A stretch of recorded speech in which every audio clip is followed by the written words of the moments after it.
Listening test. You will hear a number of different recordings and you will have to answer questions on what you hear. You will have time to read the instructions and questions and you will be given time to check your work. All the recordings will be played once only. The test is in 4 parts. Now turn to part 1. Video program and answer questions 1 to 4.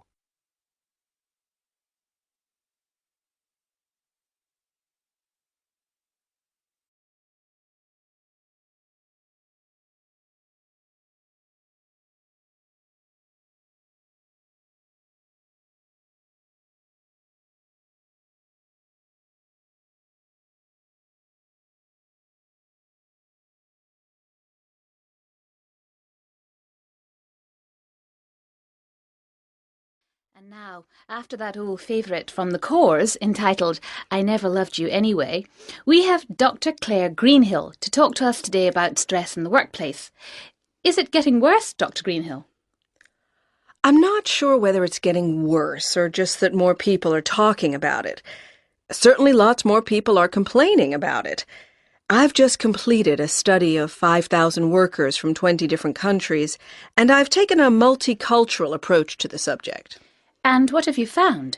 That broadly speaking, the causes of stress are similar the world over. For example, Ramon from Mexico City says that society measures people by individual success. But he says increasingly work is organized in teams. This means there's a conflict between personal goals and the need to cooperate with one's colleagues. He finds this an acute source of stress, actually.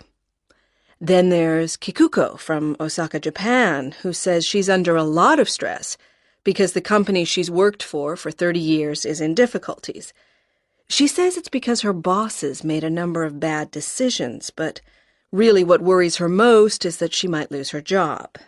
You know, she's in her 50s, and at that age it's not easy to find another one. She says that she also feels overworked, and that's getting her stressed out too. Well, then there's Boris from Odessa in the Ukraine. He puts overwork at the top of his list of stressors. Then there are other factors. Both he and his wife have full-time jobs, so that when they get home, they don't get to relax much either. I guess that's a problem most of us can relate to. We always hear about computers, email and cell phones as things which get people tearing their hair out. Is this true? In many cases, yes. But not as much as you might think. Only 15% of respondents give this as the main cause. Etienne from Quebec, Canada is one, though he also mentions change and the feeling of being a victim of circumstances beyond his control. Other people talk about the amount of work which comes with continual change as being more stressing than new technologies themselves. People feel they lack stability in their working life. But we must remember that in many places it's really lack of new technology that puts people under most pressure. Take Nagwa from Sohag in Egypt, for example. She says that for her the main source of stress was working in noisy, hot, unventilated conditions day in, day out, and with no end in sight. So it seems we can't win either way. Before the radio program continues, look at questions 5 to 10.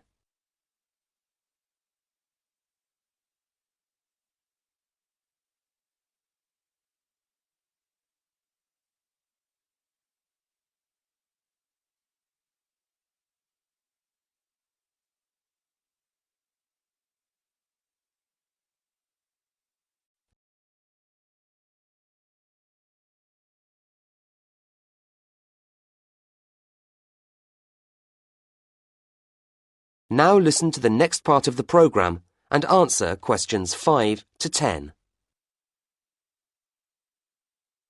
So what can we as individuals do to make things easier for ourselves? Well, I've talked to a number of specialists about this, doctors and psychologists, and here are a few suggestions for reducing stress without you having to change your job. First, vary your diet. Fish, pasta, vegetables, fruit, and so on. Try not to live off sandwiches and fast food. A balanced diet, in other words. Also, we tend to drink too much coffee. Caffeine, the drug in coffee, gets us more nervous. So if you want to feel less stressed, drink less coffee. It's tough at first, but you'll notice the difference within just a few days. Finally, take regular exercise. It's a great way of relaxing, and of course it makes you more healthy too.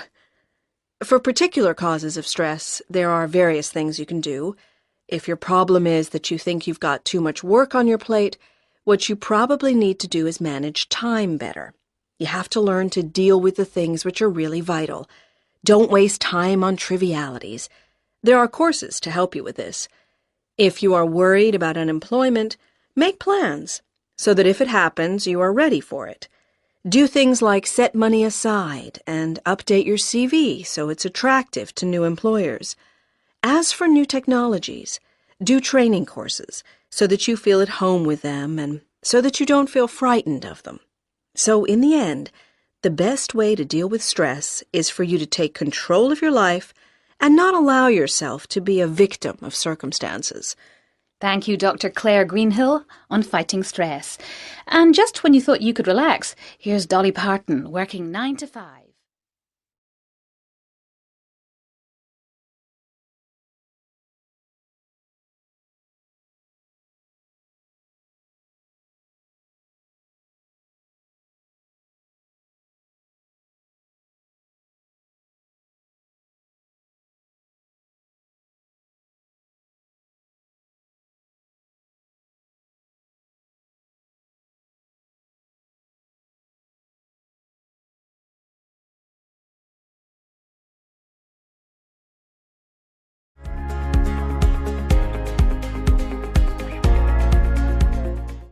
Part 2.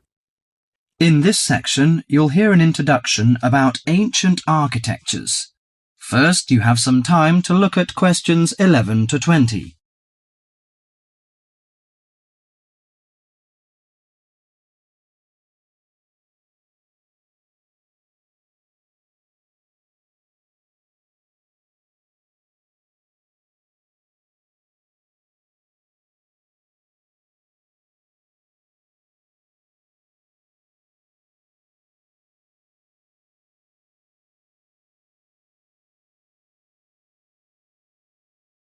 Now listen carefully to the tape and answer questions 11 to 20. The architecture of the ancients often reflects the ideas and beliefs of that time. Some of the ancient structures can give us a glimpse into the minds of the people who built them. Now, Professor Francis is going to talk to us about ancient architecture. No story is more interesting or impressive than the story of architecture, and in particular the activities of human beings in the art of building. Let's have a look at this in some detail.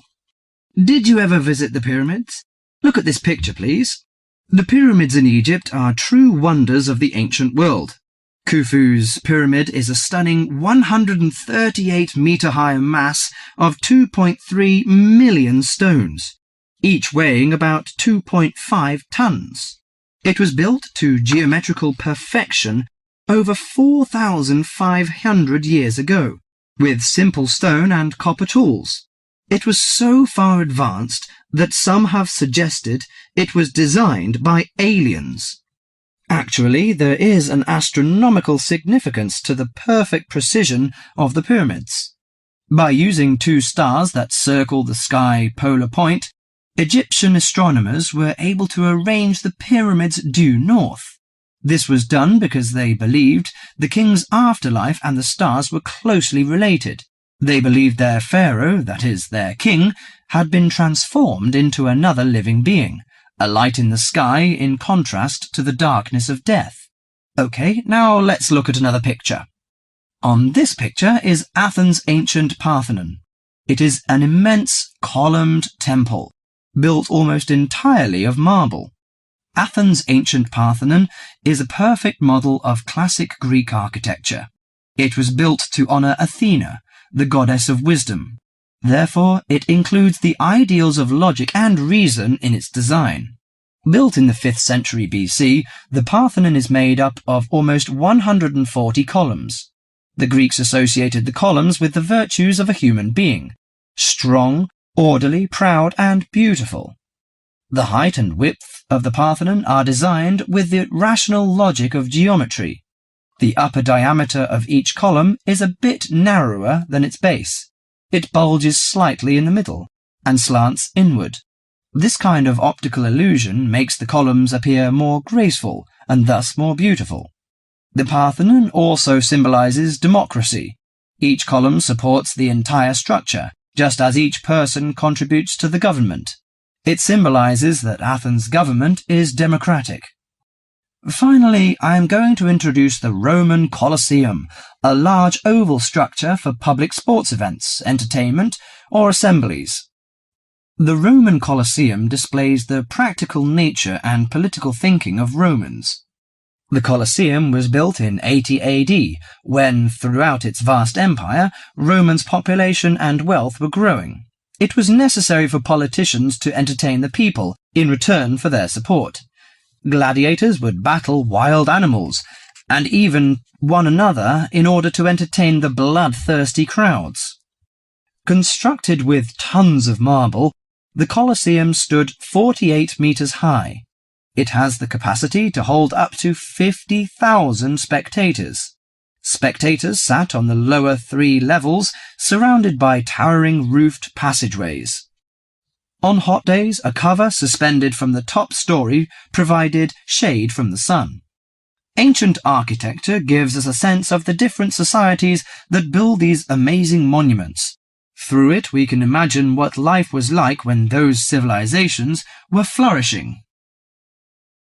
That is the end of section 2.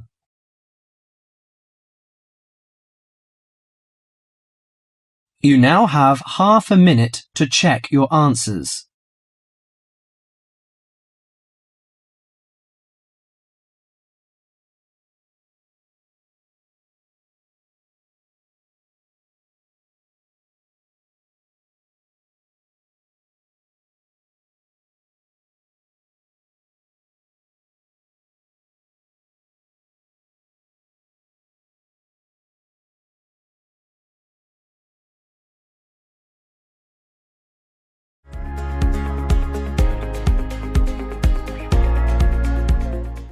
Part 3. You will hear Dr. Richardson discussing the requirements of a course and the writing of an essay with a student. First, you will have some time to look at questions 21 to 30.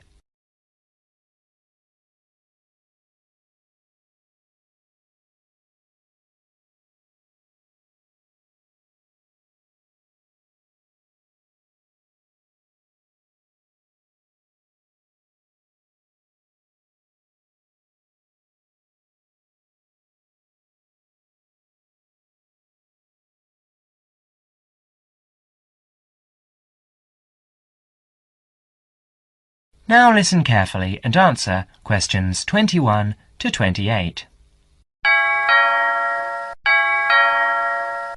Enter, please. Good afternoon, Dr. Richardson. Good afternoon. You're David Simons, is that right? Yes, I've got an appointment to talk about the course requirements with you. Fine. Now, why don't you take a seat over there and I'll just get some details from you. First, can I have your home address and your student number? That's 15 Market Avenue, Hornsby, and my student number is C97H85. OK. Now, I see here that you've already completed 18 credit points, but that you haven't done the Screen Studies course, which is normally a prerequisite for this course. Why is that, David? Oh, the course coordinator gave me an exemption because I've worked for a couple of years in the movie and television business, and they considered my practical experience fulfilled the same requirements. Fine. Shall we go over the course requirements first, and then you can bring up any queries or problems you might have? It might be most useful to start with a few dates. The final examination will be in the last week of June. That's the week of the 23rd. But the final date hasn't been set. It should be the 25th or the 20th. but you don't have to worry about that yet. Before that, as you can see in your study guide, there are 3 essay assignments and some set exercises. I'll deal with these first. These set exercises are concerned with defining concepts and key terms. They do have fixed answers, not in the wording, but in the content. To that extent, they're quite mechanical and provide an opportunity for you to do very well, as long as your answers are very specific and clear. Yes, I see there are about 20 terms here. How long should the answers be? You shouldn't exceed 250 words for each term. Right, that looks easy enough. And the third assignment seems fairly straightforward too. Just a journalistic type review of a recent development in television. It's not so different from what I've done in my work. Yes, it should be fairly easy for you, but don't exceed 1,000 words on that one. Essays 1 and 2 are the long ones. The first essay should be about 2,000 words, and the second 2,500 to 3,000, and the approach for both should be analytical. In the first one, your focus should be on TV and the audience, and you should primarily consider the theoretical issues, particularly in relation to trying to understand audience studies. In the second, I'll want you to focus on analysing television programmes. Should I concentrate on one particular type of programme for that? Not necessarily, but you must be careful not to overextend yourself here. A comparison between 2 programmes, or even between 2 channels is fine, or a focus on one type of programme such as a particular series works well here. So if I wanted to look at television news programmes, that would be okay? Yes, there would be no problem with that. In fact, it's quite a popular choice, and most students handle it very well. Good, I'll probably do that, because it's the area I want to work in later. Later, during the course, Dr. Richardson gives David some advice and warnings about his essay. Come in and sit down, David. You wanted to talk to me about your second essay, is that right? Yes, Dr. Richardson. I just want your comments on what I'm planning to do. I'm doing the essay on the differences between TV news programmes at different hours of the day. How many time slots are you planning to consider? Well, I think I'd look at all of them. That'd be 5 slots. The breakfast news, the mid-morning news and the midday news. That's 3. Then there's the 6 o'clock news, then the 10 o'clock and midnight programmes. So that's 6, not 5. That's rather a lot. And you'd have a lot of different audiences to consider. Why don't you just do 2, say the mid-morning and then 6 o'clock? That should give you 2 fairly contrasting approaches with 2 main audience compositions. Oh, just 2 then? Yes, I think that'd be much better. Now, how many actual programmes do you plan to work with? I suppose you think analysing a whole week of news programmes would be too many. Well, that depends on how much of each programme. If you concentrate on one particular type of news item, say the sports news or local items, it might be all right. Yes, I can see that would be a good idea. I won't make a decision now before I collect a sample of programmes over a whole week. I'll look at them and see what items appear throughout the week. Yes, that's a sound approach. Now, we're getting close to the deadline. Can you finish it in time? Yes, I think so. I've completed the reading and I know what my basic approach is, so it's really just a matter of pulling it all together now. Fine, David.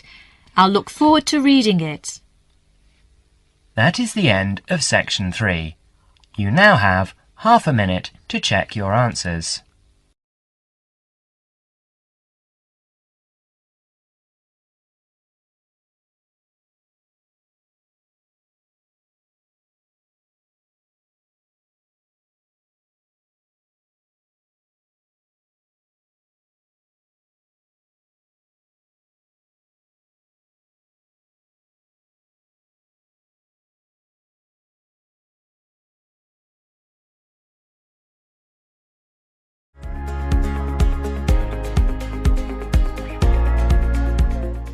Part 4. You will hear an extract from a student's presentation about computer viruses. First, you will have some time to look at questions 31 to 40.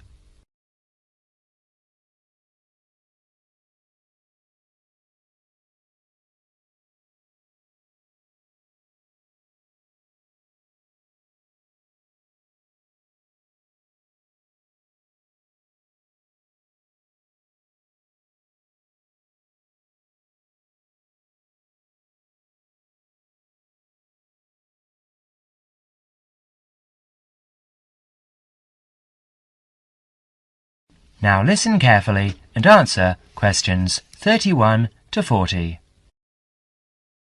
Well, good afternoon. Last week we were looking at the positive effects that computers have had on our society. This week we'll talk about one of the negatives, computer viruses. In today's session, John Upton will be sharing some of the findings of his research project. So, over to you, John. Thanks. Mr. Yardley asked me to talk to you about the project I did from last term. Actually, it's really very rewarding to do this research project about computer viruses. Okay, so what is a computer virus? Well, it is a software program that has been designed, tested and released by a human programmer with the single intention of corrupting and destroying useful programs. Put in simple terms, it's a way of causing lots of trouble for ordinary people just to be a nuisance. It's known as a virus because, although it's not a biological organism, it functions in a similar way, in that it seeks out a host, that is, a body in which to live and multiply, your computer, with the end result of destroying that host. Let's go back 50 years.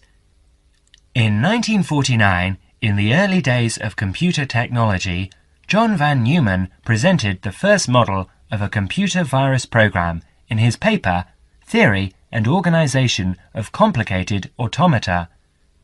Soon after this paper was published, we find reference to a game known as Core Wars. Core Wars was initially created for intellectual entertainment by 3 Americans working on large mainframe computers. Remember, in those days computers were the size of a couple of rooms. By the 1980s, for the small sum of $2 postage, anyone could get details on how to play Core Wars, and very soon after, we see the emergence of a new pastime, one where people spent time creating programs that could escape the game and destroy other programs. In this way, the first computer viruses were born. Like their biological counterparts, computer viruses are picked up through casual habits. Virus programs are often intentionally placed within useful programs in the public domain, or they're included in software which is not official. That is, software you might have acquired on the black market, which, of course, you don't do.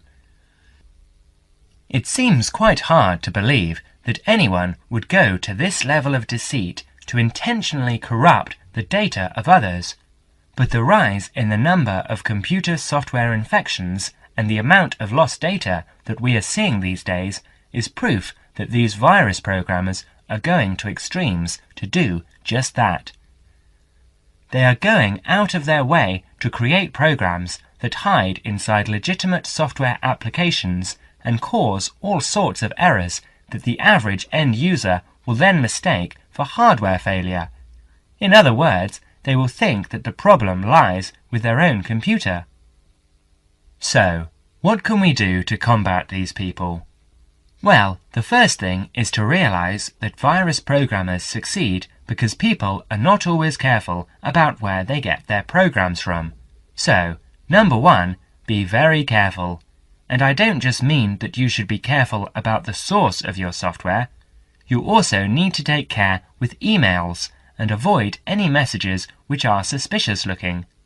For instance, a message that says, "I love you," or "Win $50. So, the second golden rule is avoid trouble. Now, there are other things we can do to protect ourselves. We can try to find out exactly how the viruses work, how they accomplish their aims. In other words, we need to understand them.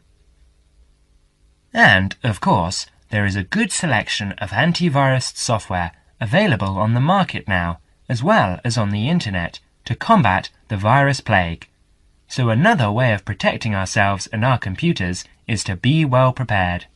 And, before I leave you, let me just say that if you ever run into one of those virus guys, tell them what you think of them. That is the end of part 4.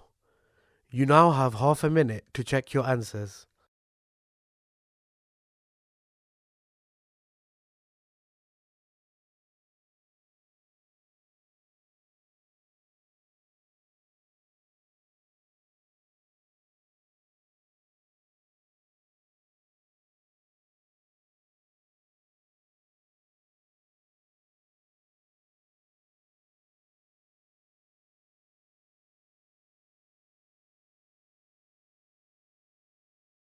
That is the end of the listening test.